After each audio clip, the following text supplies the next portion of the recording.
Good morning. Today, we will discuss how to study the psychometric chart.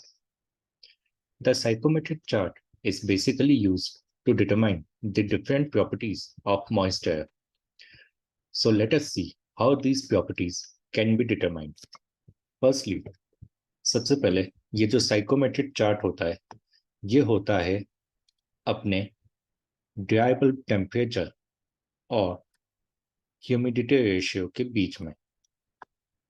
तो ये horizontal direction में जितनी भी ये वर्टिकल लाइंस है और जो यूनिफॉर्मली स्पेस्ड है ये अपने को बताती है ड्राई बल्ब टेम्परेचर, और ये जो हॉरिजॉन्टल लाइंस है और यूनिफॉर्मली स्पेस्ड है ये हमें बताती है ह्यूमिडिटी रेशियो। तो अगर मुझे ये दो पॉइंट्स पता है तो इन दो पॉइंट्स के हेल्प से अपन एक पॉइंट जो है वो डिटरमाइन कर सकते हैं जहां पे बाकी की प्रॉपर्टीज जो है वो निकाली जा सकती है। इसके बाद एक बार हमें ड्राई बल्ब टेम्परेचर मिल गया, ह्यूमिडिटी रेशियो मिल गया, फिर हम निकाल सकते हैं wet bulb temperature and dew point temperature. अब wet bulb and dew point temperature कैसे निकाला जाता है? तो ये जो कर्व है इस कर्व को अपन कहते हैं सैचुरेशन कर्व। ये वाला जो कर्व है ये कहलाता है अपना सैचुरेशन कर्व। अगर इस पे देखें तो अपने पास यहाँ पे रीडिंग्स दी हुई है 25, 30, 35। ये जो है ये टेम्परेचर की रीडिंग है। अब वेट बल्ब टेम्परेचर मुझे कैसे निकालना है? मान लो मुझे एक पॉइंट दिया हुआ है of dry bulb temperature 70 and humidity ratio of 40। तो मैं 70 और 40 यहाँ पे एक पॉइंट जो है वो मार्क कर लूंगा। अब जब मुझे इस पॉइंट पे वेट बल्ब टेम्परेचर चाहिए तो मैं देखूंगा कि यहाँ पे कौन सी इंक्लाइन लाइन पास हो रही। तो यहाँ पे जैसे ये वाली इंक्लाइन लाइन है जो अपनी पास हो रही है, तो ये इंक्लाइन लाइन इस सैचुरेशन कर्व पे जिस पॉइंट पे काट रही है वो है अपना 55। यानी इस पर्टिकुलर पॉइंट पे मेरा जो वेट बल्ब टेम्परेचर है वो हो जाएगा 55 का।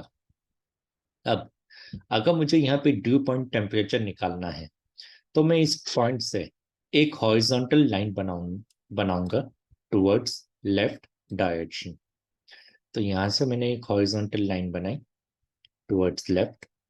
अब यहाँ पे जो मेरा टेम्परेचर होगा ये है 40, 41 एंड दिस इज 42। तो यहाँ पे अपना जो ड्यू पॉइंट टेम्परेचर इस पर्टिकुलर पॉइंट के लिए वो है अपना 42 डिग्री सेंटीग्रेड। यानी अब हमें चार प्रॉपर्टीज मिल चुकी है। एक, dry bulb temperature, humidity ratio, wait bulb temperature and dew point temperature. इसके बाद हम निकाल सकते हैं एंथैल्पी। एंथैल्पी के लिए यहाँ पे देखें तो ये जो स्केल्स दी हुई है ये बेसिकली एंथैल्पी की स्केल है। ठीक, किलो जूल पर केजी में इनकी यूनिट है। तो जब मुझे एंथैल्पी निकालनी है तो ये वाली जो लाइंस होती है ये भी बेसिकली इंक्लाइंड लाइंस होती है, और ये अपनी कोइंसाइड होती है वेट बल्ब टेम्परेचर लाइंस के साथ।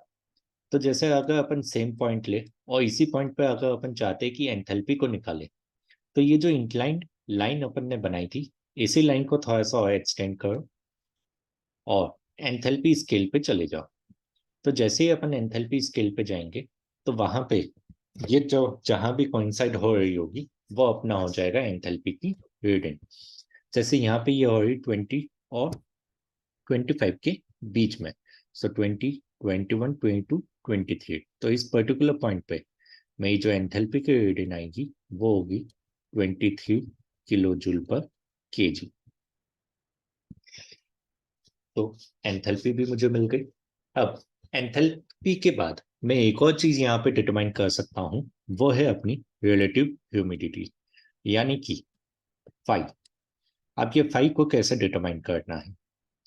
तो फाई को डिटरमाइन करना सबसे आसान होता है। यहाँ पे ये जितनी भी कर्व्ड लाइंस दी है जिनके ऊपर ये परसेंटेज लिखा है, तो ये जो परसेंटेज वैल्यू है ये एक्चुअली है अपनी फाई की वैल्यू।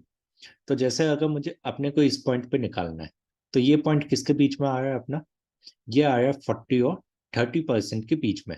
तो यहाँ पे मैं इंटरपोलेशन या डिवीजन मेथड लगा के इसकी रिलेटिव ह्यूमिडिटी यहाँ पे निकाल सकता हूँ। रिलेटिव ह्यूमिडिटी मिल गई। उसके बाद एक और चीज अपन यहाँ पे निकाल सकते हैं, और वो है स्पेसिफिक वॉल्यूम। तो यहाँ देखो, ये जो इंक्लाइंड लाइंस है, इनके ऊपर लिखा हुआ है स्पेसिफिक वॉल्यूम। तो ये जो लाइंस है, इन लाइन से अपने को मिल सकता है स्पेसिफिक वॉल्यूम। अपने को बस अपने पॉइंट पे देखना पड़ेगा कौन सी इंक्लाइंड लाइन वहां से पास हो रही, तो वहां से मुझे क्या मिल जाएगा, स्पेसिफिक वॉल्यूम। फिर कुछ साइकोमेट्रिक चार्ट में यहाँ पे एक और स्केल दी होती है, जो कि होती है प्रेशर की। वो होती है अपने पास प्रेशर की स्केल।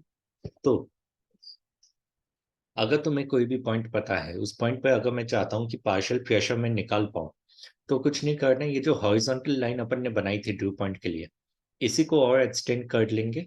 तो यहाँ पे मुझे जो है प्रेशर जो है वो डिटरमाइन हो जाएगा। कुछ चार्ट्स में ये प्रेशर दिया होता है बार में, और कई चार्ट्स में ये दिया होता है मिलीमीटर ऑफ एच जी में।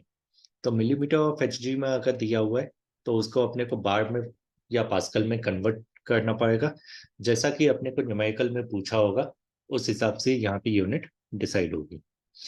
फिर इसके बाद अपने पास एक और स्केल होती है, ये वाली। ये होती है अपनी सेंसिबल हीट फैक्टर स्केल। ये जो स्केल है, ये बेसिकली अपना यूज होता है एयर कंडीशनिंग के न्यूमेरिकल्स में।